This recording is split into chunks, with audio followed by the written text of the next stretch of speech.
Hello, hello, hello. Um,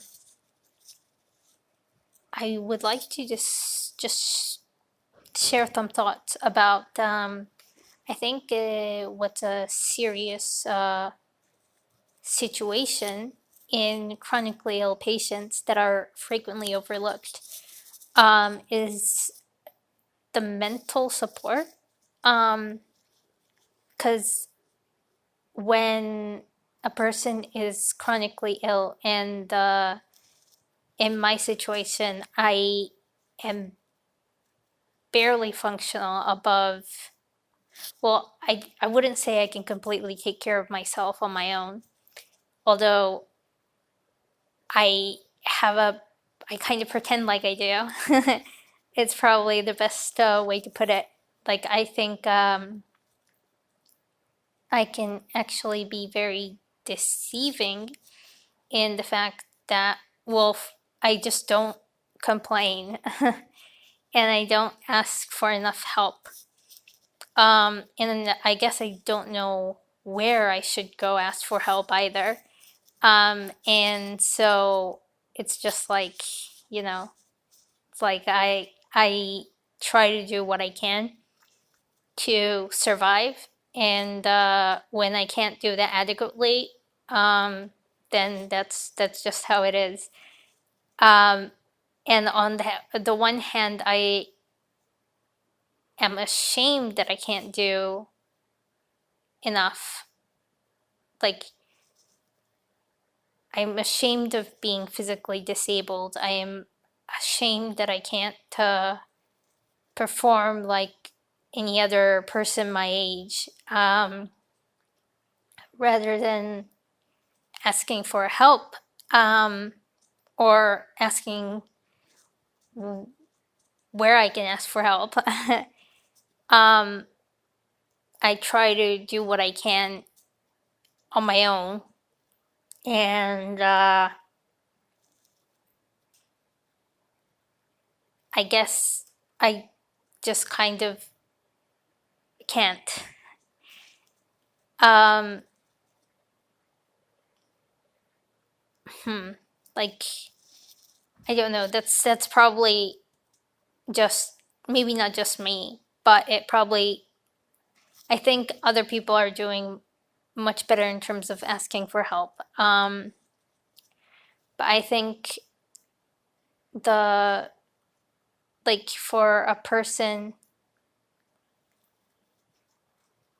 to know that there are places where I can go ask for help, or to know that there are people that are happy to help me. I mean, I know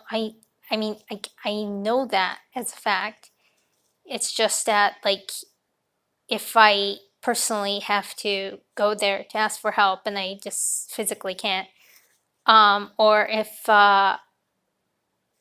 this is my fault. For example, like the opening hours, and then it's a little. I don't know. I guess it's on me, but then everything is on me, and then it's just like, you know what? Like, the quality of life sucks. It's like I am alive. I mean, obviously I'm alive. I'm speaking, but I am just alive. Feels like I'm not really living. Um, and like a part of me thinks that it doesn't fucking matter. Oh, sorry for my language. Um, matter if I am essentially dead. Like, if I were to have a disease that could just kill me instantaneously, well, not instantaneously, but quite quickly, I think I would just, like, stop getting treatment and just die.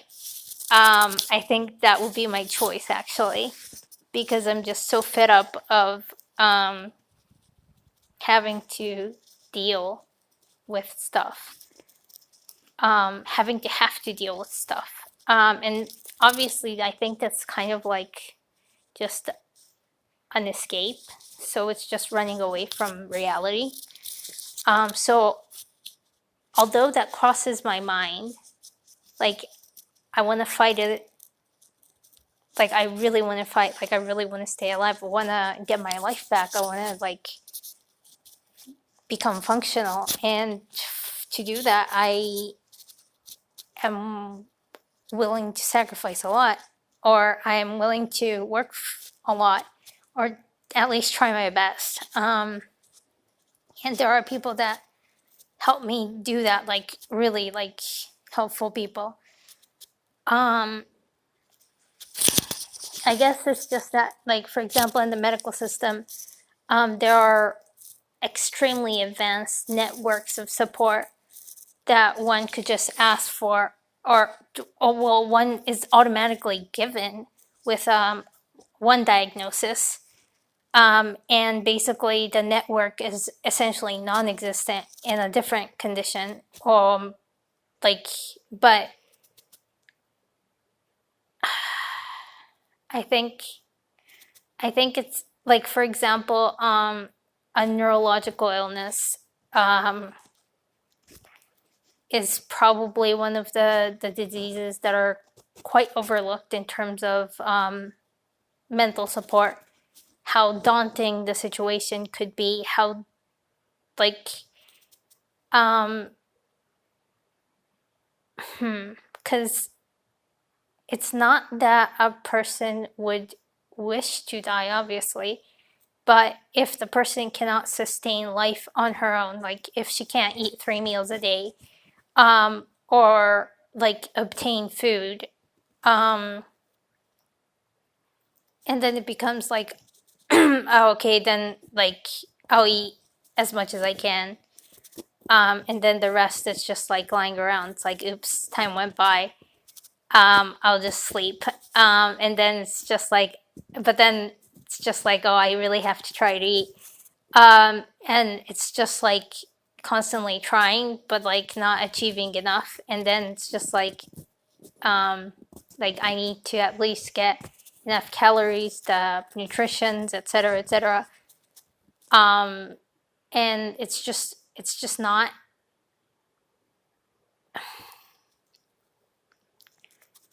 It's not easy to be physically extremely disabled, yet kind of be able to conceal the fact that, like, conceal the disability, either passively or actively,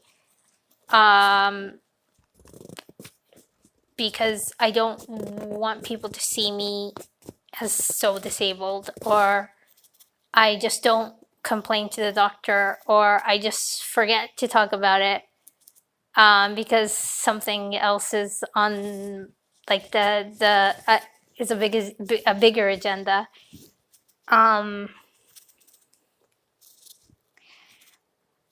And it's just, I think in my case, I mean, I might be a little hard on myself. Oftentimes, I think I forgot how to be a patient. I think, like, as a patient, it's kind of okay to be a little absorbed.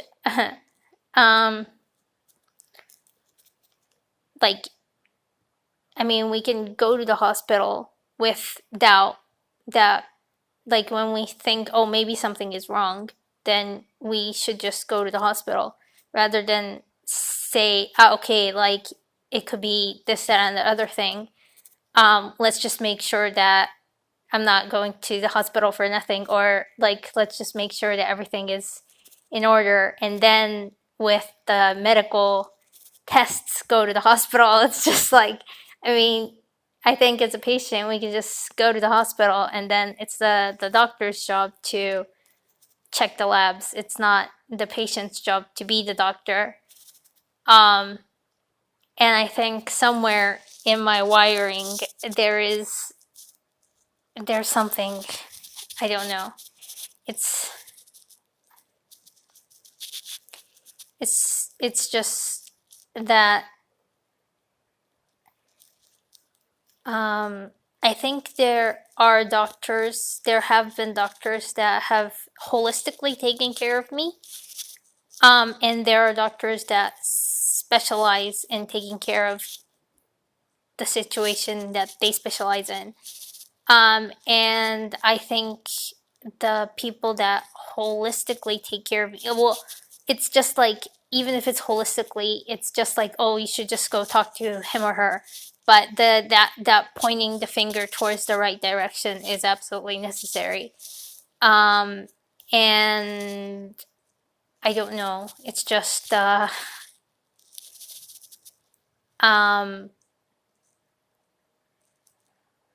I guess like with a long battle, and if I'm kind of like fighting two fronts, and essentially that's how Germany kind of lost the Second World War in a way. Um, Not just that, but like, people can't fight two fronts at the same time. You should probably focus on one thing. Um, I'm kind of just like babbling right now, but I don't know. It's just like, I think that um, help is not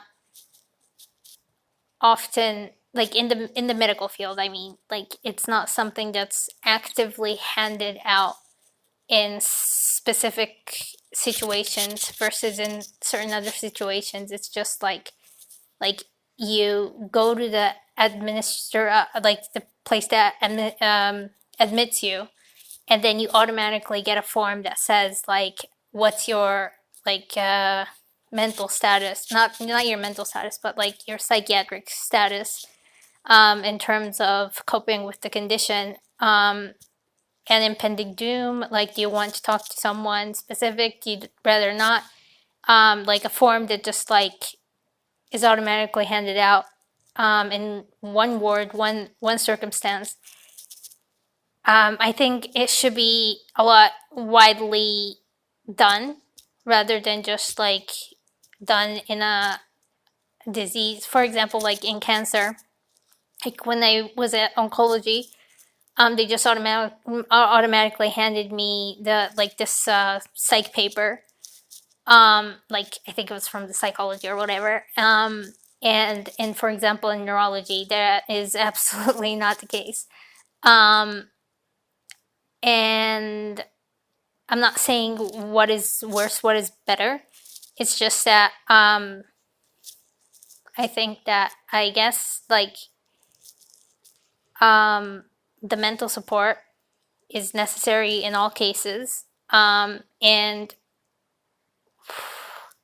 I think a lot of situations that are chronic, whether it's orthopedic or neurology or psychiatric or internal medicine, when it's a chronic battle, people wear and tear. And of course, it's also a massive, massive battle, and there's a huge wear and tear when it's an imminent threat to your life. And it's not that we can't compare the two, basically. But I think my point is just that I think help should be offered everywhere in every case, much more widely. And I guess in a way it's patient awareness in that we should ask for it. On the other hand, it's probably not, I guess it comes from like social background as well. It's not something to be ashamed of to ask for. And if like the physical capacity is extremely limited and I really just need help, then I should be able to just go ask for help. And just not be ashamed that I can't do something, but just know to ask for help. Yeah, I think that's it. Like, title, help, ask for help, know to ask for help, give help. Um, yeah, I think that like that alone just makes a huge difference. So yeah, toi toi toi. Have a nice day. Bye bye.